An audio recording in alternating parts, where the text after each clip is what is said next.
Bueno, vamos a hablar de las apariciones marianas y fundamentalmente, claro, de Garabandal. Yo querría hacer algún tipo de puntualizaciones. La primera es este tema de las apariciones marianas, que se presenta un fenómeno bien evidente, sobre todo a partir de 1830, es decir, de la aparición conocida como la medalla milagrosa de la Lady Bac. Todo ese siglo XIX, a partir de ese momento, se intensifican las apariciones marianas en todo el mundo. Bueno, en Francia es un lugar privilegiado, evidentemente, pero se comienzan a cada vez haber más. Tanto es así que en Cardenal Ratzinger, en el entonces Cardenal Ratzinger, en el informe sobre la fe, ese libro que fue entrevista de Vittorio Messori, dice que él consideraba ese fenómeno de la profusión de apariciones marianas como un signo característico de este tiempo. Es decir, algo que caracteriza este tiempo es la presencia de la Santísima Virgen entre nosotros. El segundo punto, la segunda consideración, es que tal profusión ha hecho que la Iglesia se desbordara. ¿En qué sentido lo digo? En el sentido de la dificultad que toda aparición tiene de discernimiento. Y son tantas las apariciones que la evaluación se hace o se ha hecho muy difícil. Diría que hasta el punto de abandonar el discernimiento. En primer lugar, se lo hace, Roma ha dejado en manos de las diócesis, ¿no?, locales donde ocurren estos fenómenos, estas manifestaciones, el primer juicio. Pero luego, claro, tiene que ir también a Roma. Y eso ha hecho que de alguna manera hubiera una dificultad.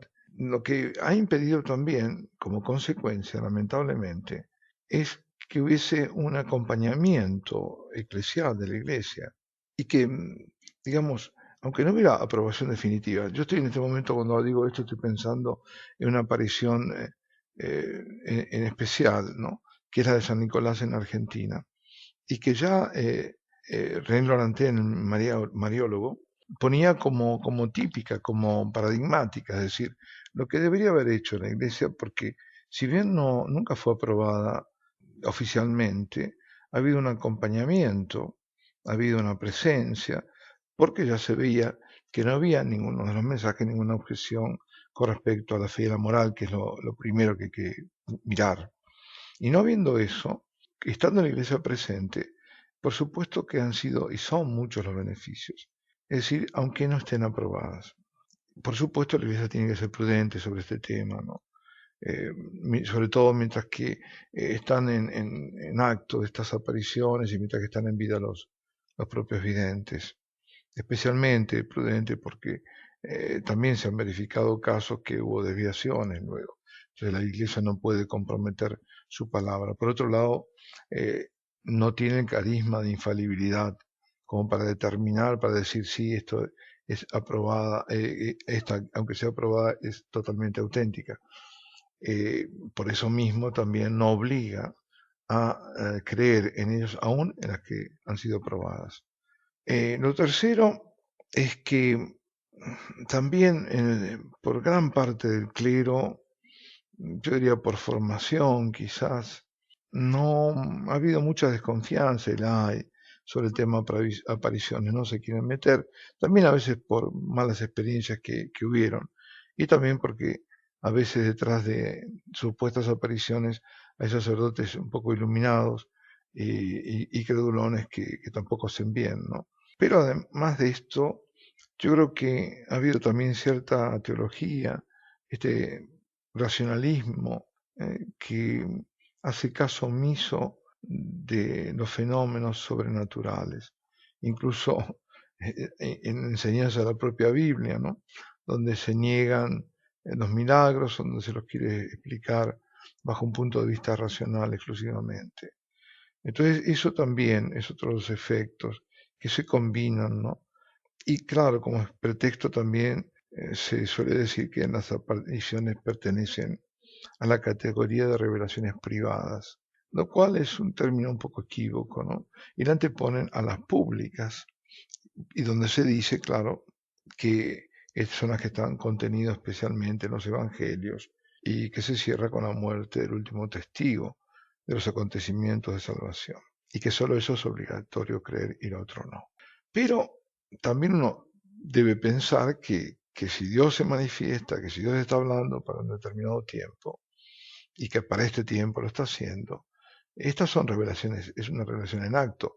No hay nada nuevo, pero sí en el sentido como de revelación, del conocimiento, pero sí hay nuevo en el sentido de la gracia, en el sentido sobrenatural de la gracia.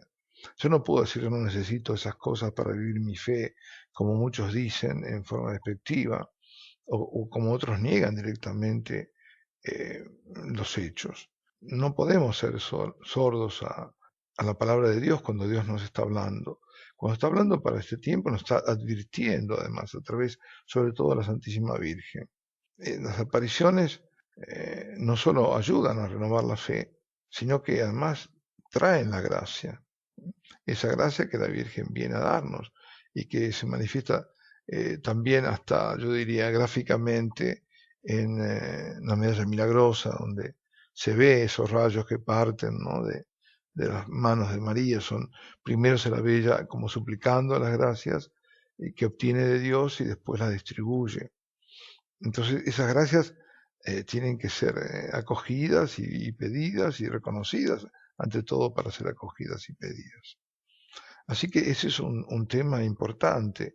Yo diría que el término de revelación privada, bueno, también fue revelación privada, si se quiere, eh, la que la Virgen tuvo, ¿no? En la anunciación del ángel fue absolutamente privada. Pero lo que más bien correspondería hablar sería de revelaciones bíblicas y extrabíblicas. Y en esta categoría de extrabíblicas entran todas estas apariciones a las que estoy refiriendo, de los siglos XIX, XX, actual, ¿no? En el siglo XXI también siguen. Entonces, eso es importante puntualizar. Bueno, pues bien, dicho esto, vemos cómo en algunas apariciones, y particularmente yo diría en Fátima y en Garabandal, por cierto, de una forma quizás más explícita, ¿no? Quizás en Garabandal, hay una alusión muy directa y yo diría principal, primordial, a la Eucaristía. Pocos saben que la Virgen en Fátima llega el día de Nuestra Señora del Santísimo Sacramento, el 13 de mayo, antes de celebrarse como fiesta de Fátima, era el día de Nuestra Señora del Santísimo Sacramento, día bueno, en que nos celebran los sacramentinos y también nosotros. Yo digo nosotros porque pertenezco a una comunidad que el carisma es justamente eso, ¿no? El de promover, en nuestro caso, la adoración eucarística perpetua en todo el mundo. Pues bien, en Fátima es así. Además, hay que recordar que 1 año, 2 años antes de que apareciera la Virgen, el ángel se manifiesta a los niños y lo hace eh, en un contexto totalmente eucarístico. Incluso en la tercera aparición les enseña a reparar e interceder ante el Santísimo Sacramento y adorar. Y el propio ángel se postra en adoración. Porque también hay una enseñanza muy importante en los gestos. Las apariciones no solo enseñan a través de los mensajes explícitos, sino también de los implícitos. Y un mensaje implícito es ver el ángel mismo postrado y le enseña a los niños a postrarse. Cuando dice Santísima Trinidad, os adoro profundamente, os ofrezco el cuerpo, la sangre, el alma y la divinidad de nuestro Señor Jesucristo presente en todos los sagrarios de la tierra, es decir, la Eucaristía. ¿Y qué dice luego? En reparación por todos los sacrilegios, ultrajes, indiferencias con que el mismo es ofendido. Y después de esa reparación se intercede. Es decir, es un acto primero de reparación, pero junto a eso, de intercesión por los pobres pecadores. Pero siempre eso en la adoración, lo cual nos lleva a que la adoración entre, digamos, las distintas relaciones que tenemos con el Señor cuando lo adoramos, y lo distintas, digamos, manifestaciones, expresiones, mejor dicho, que tenemos, como por ejemplo alabarlo, bendecirlo, ¿eh? Agradecerle, que no somos agradecidos. Hay una dimensión a veces olvidada, y además interceder, por supuesto, es la reparación por los propios pecados y por los pecados por otros cometidos. Padre, por esto que usted está diciendo, ¿no? Por ejemplo, en el mensaje de Garabandal cuando se dice cada vez se le da menos importancia a la Eucaristía, ¿esto incluye también la forma de adorarlo? O sea, la forma digamos, de estar incluso en una postura física frente al Santísimo? No me cabe ninguna duda.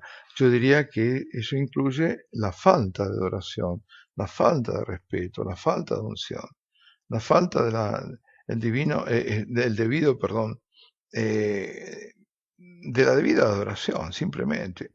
Mira, pensemos cómo se celebra y cómo se comulga hoy día, en todas partes prácticamente. Si uno dijera, bueno, pensar o llevar a alguien, ¿no? Siempre hago esta suposición.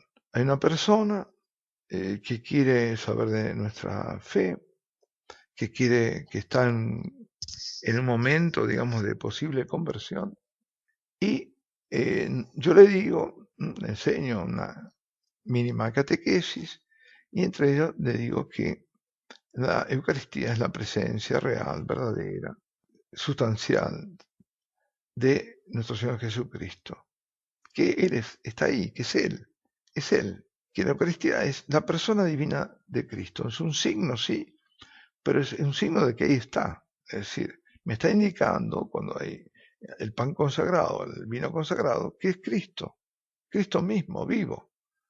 Y bueno, y después que le digo todo eso, lo llevo a esa persona supuesta a una misa y ve cómo se comulga. Y ve que la gente viene así, caminando, al paso, coge con la mano y sin ningún gesto, ni siquiera inclina la cabeza, nadie se arrodilla. Lamentablemente algunos se arrodillan y no los dejan arrodillar. Eso también eso es parte de esta tragedia.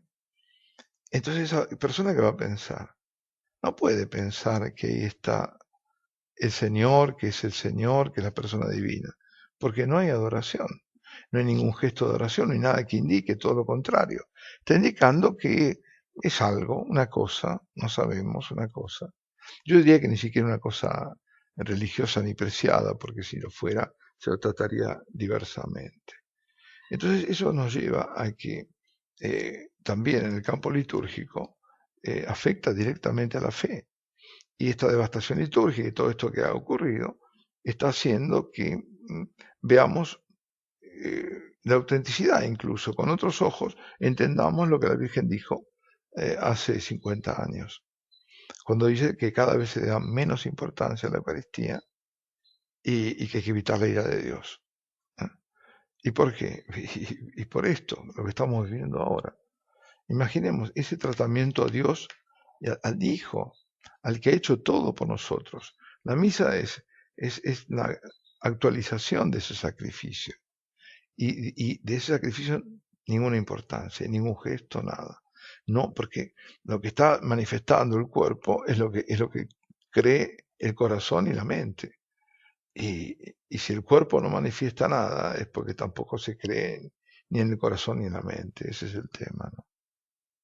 Y lo que pasa es que, bueno, otra cosa que también habría que decir, que si eso fue grave en su momento, la Virgen lo vio, cuánto más grave es ahora, después que pasó todo este tiempo. Padre, podríamos decir, una forma de decir, ¿no? Que la Virgen, por supuesto como la esclava del Señor, otra vez, o sea, por mandato del Señor, ¿no? Como la enviada del Señor, ¿no? La Virgen no es que está aburrida en el cielo y viene acá a pasear, ¿no es cierto? Sino que realmente se inserta en la historia de la salvación, en la historia de la propia iglesia, ¿no es cierto? y viene a darnos mensajes como para decir, bueno, por aquí, o sea, que nos dice, nos va señalando el camino.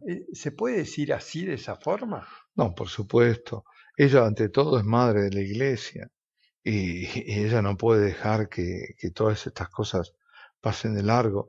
Por eso las anticipa, ¿no? Todos estos llamados son llamados anticipatorios. Lo mismo ha hecho por eso en Fátima. En Fátima advertía los peligros que venían, más bien fuera de la iglesia, ¿no es cierto?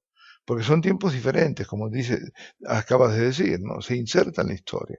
En aquel momento histórico ciertas cosas ocurrían y después ocurrieron otras. Es decir, eh, fijémonos que no por casualidad, Garabandal coincide prácticamente en tiempo, va en paralelo al Concilio Vaticano II, donde la Virgen parecería que está advirtiendo de las desviaciones que iban a ocurrir o de la utilización, digamos, de instrumentalización del Concilio Vaticano II. Porque mucho se habla del espíritu del concilio o con la excusa del espíritu del concilio se hicieron barbaridades. Y Benedicto XVI mostraba que eso no tenía nada que ver con el concilio. La primera, por ejemplo, constitución, ¿no? que emite el concilio es Sacrosanctum Concilium, que es sobre la liturgia, la primera, demostrando la importancia de la liturgia, ¿no? Nosotros creemos aquello que celebramos lo que creemos. Y ahí no hay nada de las aberraciones que hubieron después. ¿Cuándo aparece la Virgen en Fátima? Aparece al final casi de la guerra, todavía no ha terminado la Primera Guerra Mundial, advirtiendo lo que estaba viniendo, que era el comunismo. El peligro enorme que se cernía sobre la humanidad. ¿Pero por qué se cernía la humanidad? Porque no hay conversión, porque el llamado siempre, y eso es lo que tenemos que tener muy presente, que todas estas apariciones tienen un denominador común, y es la conversión. Es lo mismo que el Señor, cuando comienza su vida pública, llama a la conversión. Ya había preparado el terreno el Bautista llamando a la conversión. Así que eso es lo fundamental, el cambio de vida, volver a Dios, poner en nuestra vida como meta el encuentro con Dios, vivir de acuerdo a eso. Y después todo lo que a partir de esa falta de ese alejamiento de Dios son las consecuencias. Una consecuencia es la guerra, porque por supuesto que si Dios es la paz, la única paz es la de Cristo posible. Cuando Cristo es negado, el hombre va hacia la guerra. Yo suelo decir que la guerra ya estalló en el corazón del hombre. Es decir, no se trata de la guerra solamente de las armas. La persona que está en guerra con sí mismo, con los demás, en su familia, en todo, en su entorno, ¿no? Eh, Hoy lo vemos, las rebeliones de padres, hijos contra los padres, etcétera, etcétera, etcétera. No hace falta que hagamos una casuística y digamos, porque ya esto es conocido. Pero entonces la Virgen viene a esta época y vino a esa época y que todavía todo esto es válido, porque no es que esto se ha solucionado. Ni Fátima se solucionó porque está abierta al futuro, como dijo Benedicto XVI, y Garabandal también, igual o más, que no sé, porque Garabandal sigue exactamente, ¿no? Está siguiendo lo que inició la Virgen en, en, en Fátima y está mostrando el gran problema que hay ahora y que es consecuencia de olvidarse de Dios, de despreciarlo. Estamos despreciando realmente el bien más grande que tiene la iglesia, el tesoro más grande. Yo creo que a veces pienso, ¿no? Se me da por pensar, eh, que el Señor dirá, no me queréis, no me quieren, pues no me tendrán. Es como que estamos buscando perder la Eucaristía, porque no se la quiere, no se la aprecia, y entonces, bueno, decir, bueno, no habrá Eucaristía. Yo espero que eso no ocurra, pero digo, a veces da que pensar, ¿no? Padre, la desacralización de la Eucaristía va muy relacionado, muy de la mano de la desacralización del sacerdocio. Sí, Y en va, ¿es así, padre? sí, sí, totalmente, totalmente, porque Eucaristía y sacerdocio nacen juntos y viven juntos y se nutren uno del otro. Se dice que, y esto se puede aplicar al sacerdocio, ¿no? La Eucaristía hace a la iglesia hace a la Eucaristía. No hay Eucaristía sin sacerdote y no hay sacerdote sin Eucaristía. En nuestro ser es un ser eucarístico y somos llamados a la Eucaristía y vivir la Eucaristía y transformarnos en Eucaristía, en hostia viva, ¿no? Dándonos a los demás, en imitación a Cristo, configurándonos con Él. Pero evidentemente no se los puede desvincular, están íntimamente unidos, ontológicamente podría decir, ¿no? Es decir, estamos desde el inicio unidos. En esa última cena del Jueves Santo, a partir de ahí, que anticipa la primer misa realmente, que es la misa 40, que es la del Viernes Santo, el sacerdocio es uno solo con la Eucaristía. No, es imposible desvincularlo. Entonces, ¿qué pasa? ¿Cuál es el plan diabólico? Ataco la Eucaristía, ataco el sacerdocio. Cuando se empieza a atacar el sacerdocio, hablar de debilitarlo, por ejemplo, eliminar el celibato y empezar con esas historias de que como no hay suficientes sacerdotes, hay que buscar otros medios, etcétera, etcétera. Lo que está haciendo es está apuntando a un solo lugar. Y ese lugar es desacralizarlo al sacerdocio, disminuir el sacerdocio.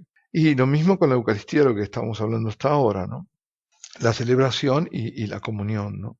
Padre, usted en el prólogo del libro Madre de Dios y Madre Nuestra hizo un hincapié en el tema de la formación sacerdotal. ¿Por qué digo esto? Porque la Virgen, por ejemplo, en Medjugorje, en Fátima también, le habla a la propia iglesia, o sea, a la jerarquía, y les dice, cardenales, obispos y sacerdotes van muchos por el camino de la perdición. Y usted dice que esto está relacionado también a la formación sacerdotal, como si hay lugares donde no hay una buena formación sacerdotal y que esto es lo que va produciendo una relajación en el clero y eso. Es un tema muy, muy difícil de tratar y muy doloroso y lo es especialmente para la Santísima Virgen, que cuando da estos mensajes dicen los videntes que son mensajes muy dolorosos para ella. Sí, claro que lo son. Eh, no hay duda, no hay duda porque hace al corazón de la misma iglesia. Eh, por supuesto que la formación tiene mucho que ver. Lo vemos en los años 60, 70, lo que ha producido, ¿no? Un escepticismo en el clero muy grande, una cierta forma, ¿no? De ver, de vivir la vida de la iglesia. Y que ha producido lo que ha producido, ¿no? ¿Qué ha producido? La deserción de los fieles. Esa es la verdad. Entonces, ¿qué pasa? Cuando cuando la fe no se vive, pues hay deserción. Deserción a otras religiones o deserción directamente a ninguna práctica, ¿no? Que es lo más común. Pero todo esto viene, claro, mira, la gente no inventa, la gente hace lo que ve en el sacerdote o lo que el sacerdote le está indicando, llevando. Y si ve un sacerdote que es devoto, mira, el caso típico, el cura de Ars. El cura de Ars transformó a toda esa comunidad, que era una comunidad dificilísima, pero era un sacerdote que pasaba horas confesando y pasaba horas frente al Santísimo Sacramento, muchas, es decir, en adoración. Y eso transformó a las personas. Y ahora tenemos, por ejemplo, un caso concreto, que le llaman el nuevo cura de Ars, ¿no? Que es un sacerdote francés de madre, padre creo que es italiano y madre judía rusa, y que este hombre ha cambiado, está en la diócesis de Marsella, y le dieron a él una parroquia, una iglesia, que ya no había nada, estaban a punto de cerrarla. ¿Y qué hizo? Pues eh, un cuidado enorme en la liturgia, con cantos gregorianos, con todo, él pasándose horas en adoración y siempre ahí las puertas abiertas eh, y confesando a las personas.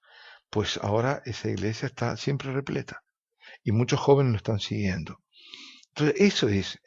¿Y qué hace eso? Eso lo hace todo. Mira, si había seminarios, y hay quizás, lamentablemente, donde no hay adoración. Y así como hay otros que yo he conocido que hay adoración. Y se ve la diferencia, enorme.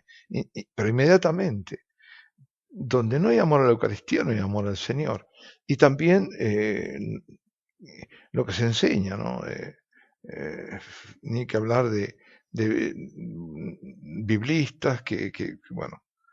Padre, un sacerdote una vez decía que en la formación de los seminarios, ¿no? Primero tiene que estar la oración, segundo tiene que estar el estudio, tercero la pastoral, y la alteración de la oración, llevándolo incluso a tercer lugar, o sea que el Mm. estudio y la pastoral esté por encima de la oración, de la intimidad con Jesús y todo eso. ¿No le parece que eso trae unas consecuencias muy malas? Sí, no solo trae consecuencias malas, sino que sobre todo, cuando eso ocurre, hay que ver cuál es el contenido de ese estudio, porque ahí está lo peor. Porque si fuera, bueno, simplemente así, pero eso lo que trasunta es yo diría hasta un más que concepto ideológico, ¿no? Donde la oración, bueno, queda ahí relegada y el estudio, hay que ver qué es lo que se está estudiando y qué pastoral se está haciendo, ¿no? O se está promoviendo. Generalmente cuando eso ocurre, es que hay desviaciones. Y eso hace un daño enorme, por supuesto. Pero es que lo vemos. Es que esto no estamos hablando, por otra parte, de, de, de, de- de cuestiones ideales que podrían ocurrir, hipótesis, conjeturas. No, es algo que lo estamos viviendo desde hace años y que es hora de cambiar el rumbo, pero que eso lo está advirtiendo el cielo. Por eso digo, es que cuando Dios habla, debemos la obediencia a la fe.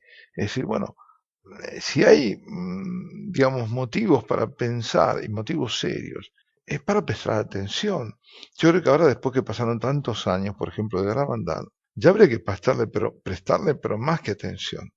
Porque decir, bueno, caramba, esas niñas no podían haber inventado esos mensajes, y mucho menos en esa época.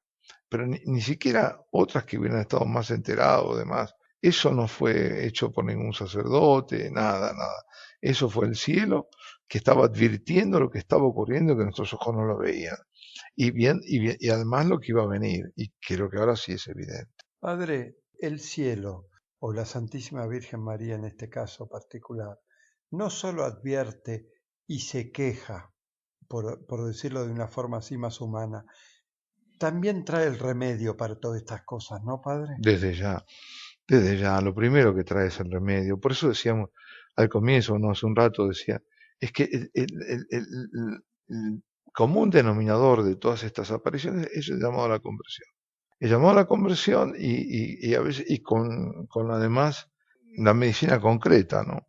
Porque pide una vida sacramental, es decir, ¿qué significa eso? Vivir realmente, verdaderamente la Eucaristía, participar de ella, pero de una forma vívida, consciente de que es el sacrificio del Señor, confesarse con asiduidad, y siempre pide, claro, a la Virgen su preferida oración, que es el rezo de Santo Rosario.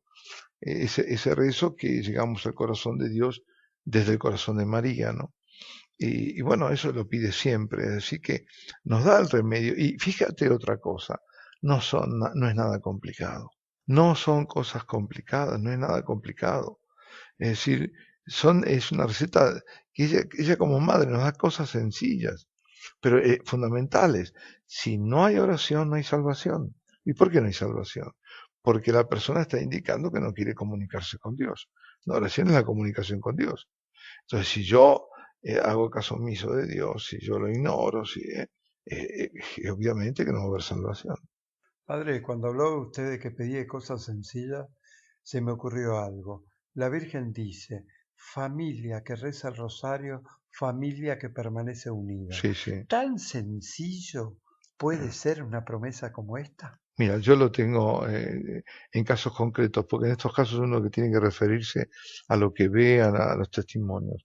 Y yo tengo un amigo muy querido que andaba pésimamente con su mujer, peleas continuas y demás. Y bueno, la hija fue la que los impulsó a rezar el rosario, rezan todos los días, religiosamente, en el sentido de que tiene un horario, tiene un espacio, y se venga al mundo abajo, lo hacen, y ya digo, y la situación ha mejorado increíblemente. estaban ya sobre la ruptura y ahora no, no. ¿Y por qué? Porque claro, en la oración estamos llamando a Dios y estamos invocando, apelando a la Virgen, ¿no? Que venga como intercesora, que nos socorra, ¿eh? Le rogamos ahora y en la hora de nuestra muerte, así que, y ella, por supuesto, viene en nuestro auxilio, pero no lo va a hacer si no, Dios respeta nuestra libertad, y si no vamos hacia Él, Él no nos fuerza. Padre, ¿se puede decir de que la Virgen viene con una misión muy especial? O sea, que también está como armando o llamando de una manera especial a personas y preparándolas, porque así como hay una desacralización, también hay una gran respeto, por ejemplo, usted que se dedica a la adoración eucarística, hay como un auge muy grande sobre este fenómeno, entre comillas, que no es fenómeno, sino una providencia, ¿no es cierto?, de o gracia de la adoración eucarística. Sí, lo que hay es un gran contraste, ¿no? Mientras que hay frialdad por una parte, hay ignorancia, sobre todo ignorancia. De otro lado hay un resurgir. La gracia de Dios está obrando. Y yo creo que parte, no creo, estoy convencido, de este momento de gran pecado es la gracia sobreabundante que se manifiesta para mí sobre todo en dos, llamémoslo fenómenos, ¿no? En dos realidades mejor que fenómenos. Una es las apariciones en la Virgen. Yo, por ejemplo, diría Garabandal, Medjugorje, de las últimas, ¿no? Diría eso y diría también, por otro lado, la adoración perpetua. La adoración en general, cómo se va propagando, ¿no? Que es lo que estabas a lo que aludías, pero sobre todo dentro de eso también la perpetua, cómo se va extendiendo y cómo personas se sienten llamadas, que estaban por ahí, muchas de ellas alejadas de la iglesia, de la vida de la iglesia, y de pronto se sienten llamadas. Así que esto sí está dándose en este tiempo, no hay duda. Padre, hace poco asistimos a un congreso de adoración eucarística perpetua en el Escorial y hubieron 5 obispos de perpetua de España, ¿no? 5 obispos españoles presentes. Y yo también pensaba algo, ¿no? Esto no sale en las grandes noticias. Bueno, Y nada, eso es notición, ¿no? claro, lo que pasa es que nada bueno sale como en las noticias. Las noticias del mundo pasan por otro meridiano, ¿no? Sobre todo que las malas noticias son. Pero hay buenísimas noticias y a esas tenemos que referirnos nosotros. Sobre todo el eco, ¿no? Hay digamos, un dicho en Italia que me gusta repetirlo, que dice que hace más ruido un árbol que cae que un bosque que crece. Y yo creo que, claro, el mal hace mucho ruido, muchísimo, y hay una percepción de que el mal está abarcándolo todo. Yo no digo que no sea cierto en gran parte, ¿eh? Lo es que avanza, el mal está avanzando. Pero también hay que tener en cuenta que el mal está obrando, Dios no nos deja solos, y está debajo de la superficie, como que oculto, en silencio, pero hay santidad, hay mucho regreso a Dios también, hay mucha cosa buena que queda oculta porque no es noticia, como dicen, ¿no? Los acontecimientos, estos que se esperan y que la gente está con mucha ansiedad, como por ejemplo el aviso, el milagro, o de alguna forma lo que también se anuncia en Medjugorje, que la gente esté tan ansiosa y un poco obsesionado con esto. ¿Es bueno, es malo, no es la justa medida, lo es? ¿Qué opina usted de esto? Mira, hay de todo en todo esto. Yo lo que diría, lo que a mí más me llama la atención, es que aparezca en distintas categorías de personas, distintos niveles. Es como, yo creo, ¿no? Como que todos intuyen que algo nuevo viene y que algo va a terminar, algo. Y esto lo comparo como en la época de los grandes cambios, sobre todo antes del nacimiento de Cristo, ¿no? Donde había como indicios, bueno, por un lado los profetas, los cálculos que se hacían, de profecías, de que y estaba próxima a la venida del Mesías, ¿no? Ese sensus fidelium, ¿no? Los fieles realmente, por un lado. Y por otro lado también, en el ámbito pagano, ¿no? Estaban las sibilas, la sibila tiburtina y otras que hablaban de la venida de un niño Dios, ¿no? Tanto que Augusto se lo adjudicó al mismo, ¿no? Pensando que era él a quien se refería. Es decir, que hay algo en el ambiente, dicho de otra forma, como que se respira. Y ahí después, claro, eso da para todo, porque da para el sensacionalismo, da pie a una curiosidad que abre las puertas o de la cual se aprovechan las falsas apariciones, los falsos videntes, que está lleno, está pululan. Por eso tenemos que volver de nuevo, ¿no? A la necesidad que tiene, por supuesto, la iglesia de ser prudente. ¿Por qué? Porque es que está lleno. Y aparentemente te dicen, ah, no, pero hablan de oraciones y qué sé yo. Dice, ah, ¿cómo puede ser que Satanás te pida, que pida oración? Es que sí, es que sí. Es que sí, porque te entras por ese lado y terminas mal. ¿Qué pasa con la magia blanca, por ejemplo? Que es más peligrosa que la magia negra casi. Con esos que hoy están llenos, por ejemplo, también en la nueva era, ¿no? Y que te presentan el Sagrado Corazón o una imagen de Cristo, una imagen de la Virgen. Y mucha gente entra así, porque dice, no, mira, pero tiene todo esto, sí, pero ¿qué tiene detrás? Es decir, entran, pero esto es una ficción. Entonces, en esto hay todo, yo creo que un universo, ¿no? Y puede ser malo si solamente se va por curiosidad. En ese sentido sí es malo, por sensacionalismo. Es malo cuando se lo fomenta, es malo cuando aparecen estos que están indicando fechas constantemente, cuándo va a ser y cómo va a ser. Esto a mí me resulta hasta ridículo, pero además es ridículo peligroso, muy peligroso. En cuanto al famoso aviso, yo creo que ya es una cuestión de lógica, ¿no? La cosa está tan mal que uno dice, no, solamente una intervención divina va a cambiar esto. Y es decir, Dios tiene que actuar. Sobre todo, ¿por qué? Porque hemos perdido hace mucho tiempo, yo lo decía Pío XII, el sentido del pecado. Entonces, no, parece que todo son experiencias de hacer, que nada es pecado, la gente no se confiesa porque dice que no tiene pecados que confesar. Claro, se ha perdido todo eso, ¿no? El tono moral ha bajado, ha descendido bruscamente. Cuando no se sabe lo que es el pecado, claro, se corre el riesgo de ir a la condena, ¿no? Y la condena eterna. Entonces uno piensa, sí, es lógico que venga el aviso y es casi más que lógico, necesario para sacudirnos, despertarnos y hacernos ver cuál es el estado de nuestra alma, de nuestra conciencia y cambiemos de vida. Es la única forma, porque si no, Padre, ¿por qué tanta gente siente miedo sobre estos acontecimientos? Cuando, por ejemplo, Conchita decía de que lloraremos de lo que Dios nos ama después del aviso. Entonces, ¿cómo es esto? O sea, ¿hay que tener miedo? ¿No hay que tener miedo? El saber, por ejemplo, un acontecimiento de estos profetizados, ¿es bueno, no es malo o en su justa medida? está lo que yo iba a decir, es cuestión de medida. Porque si yo me entrego, me abandono a Dios, pero al abandonarme a Dios supone primero confiar en su misericordia, pero también yo hacer mi parte, ¿no?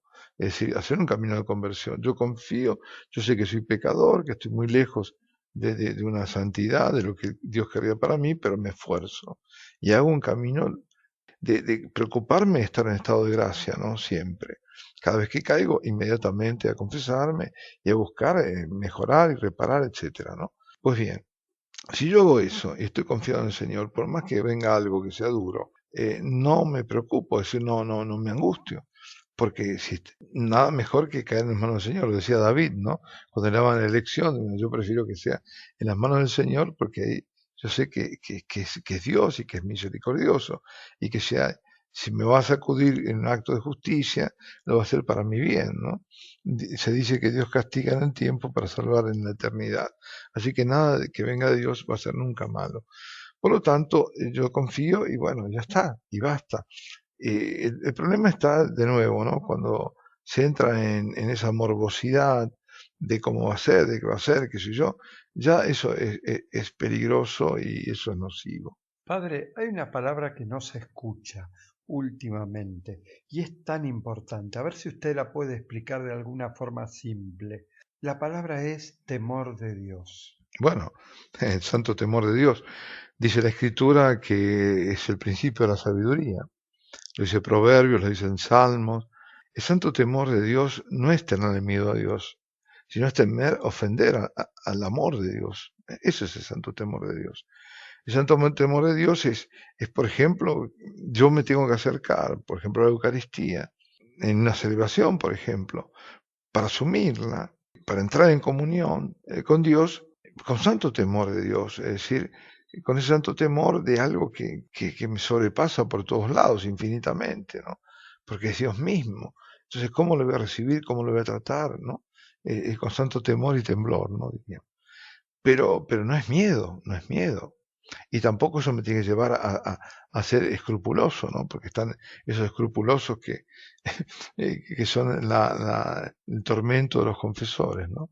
Que tienen escrúpulos de todo y hacen de todo menos lo que el confesor le indica.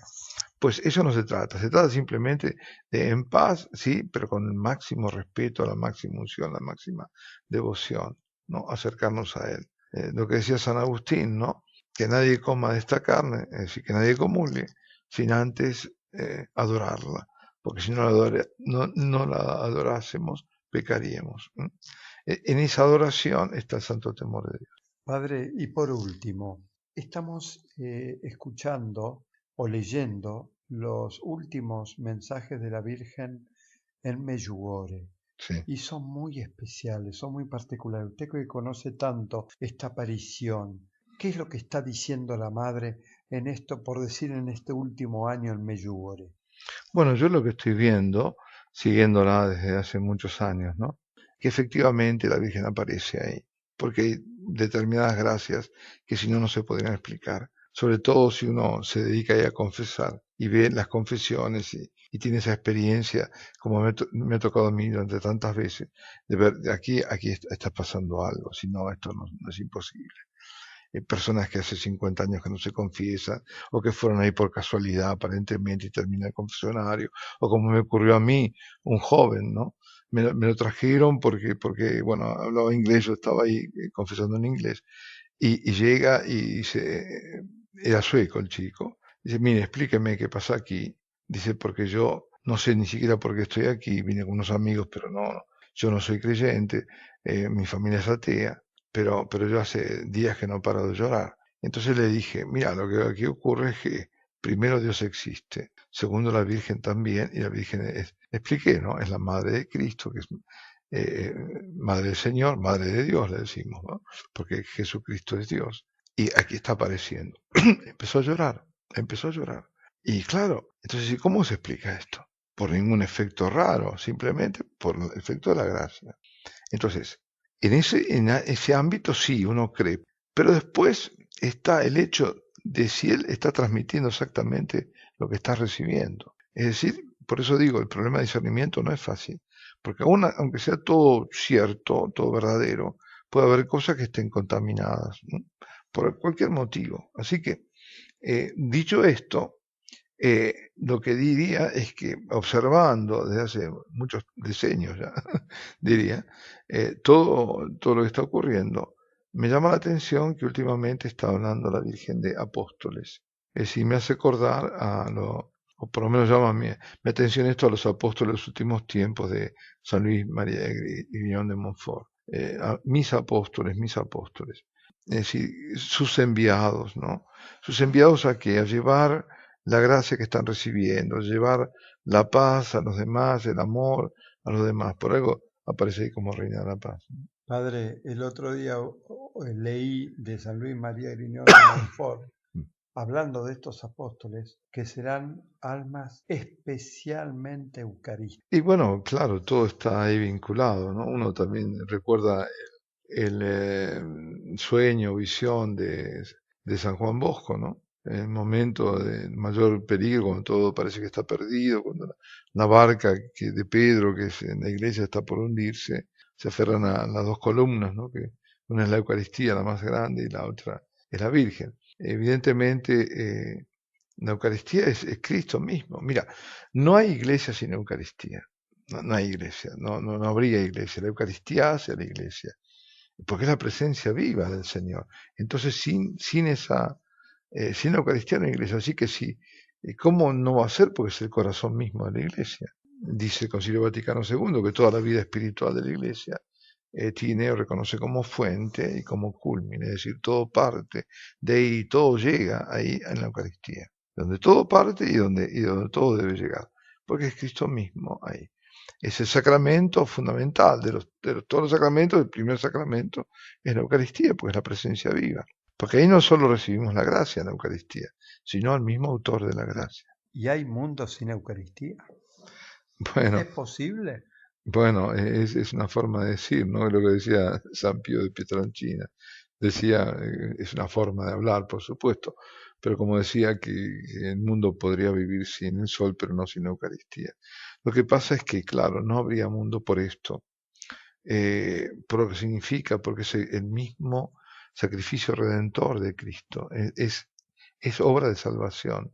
Entonces, sin Eucaristía no hay salvación, es decir, no está la presencia de ese sacrificio, que es como que está, para decirlo así, frenando, ¿no?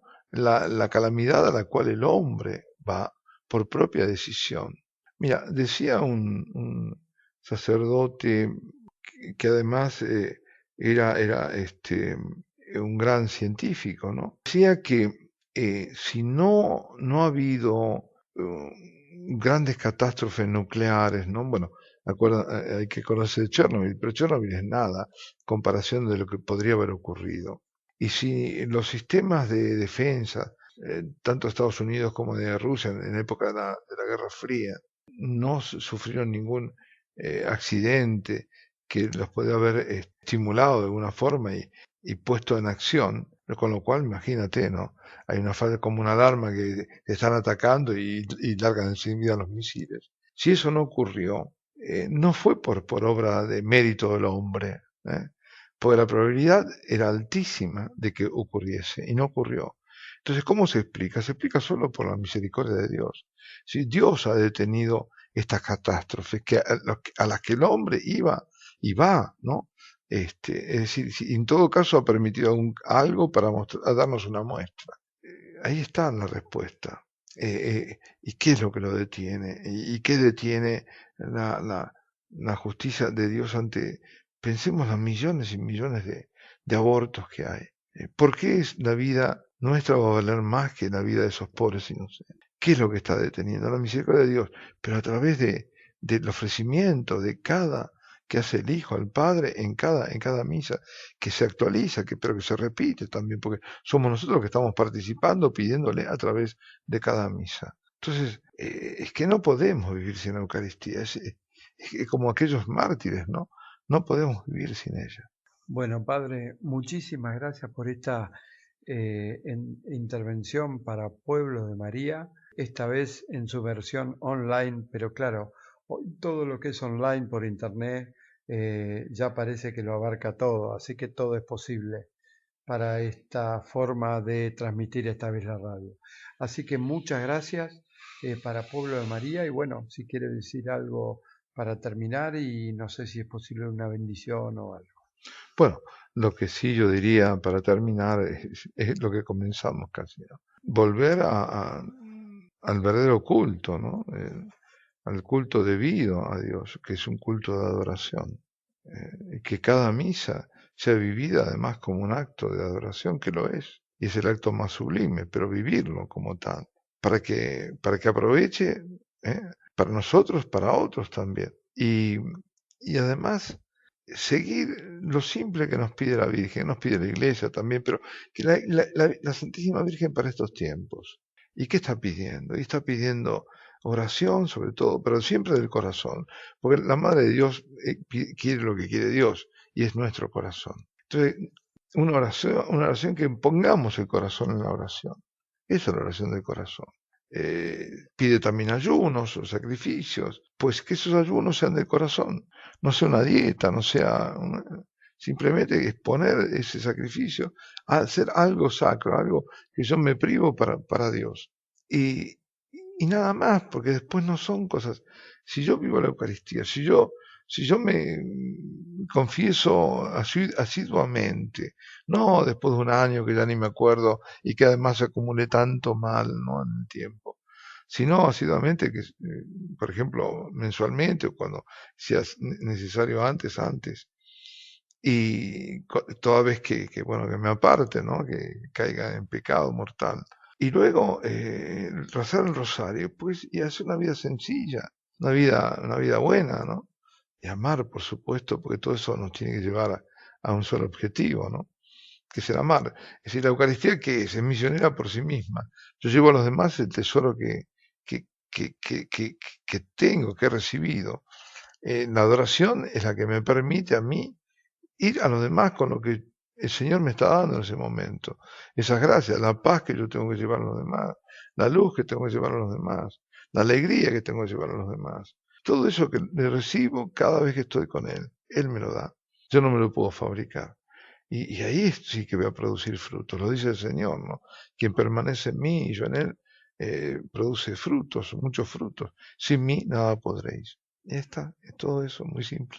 Bueno, muchísimas gracias, Padre Justo Antonio Lofeudo, misionero de la Santísima Eucaristía. Muchísimas gracias.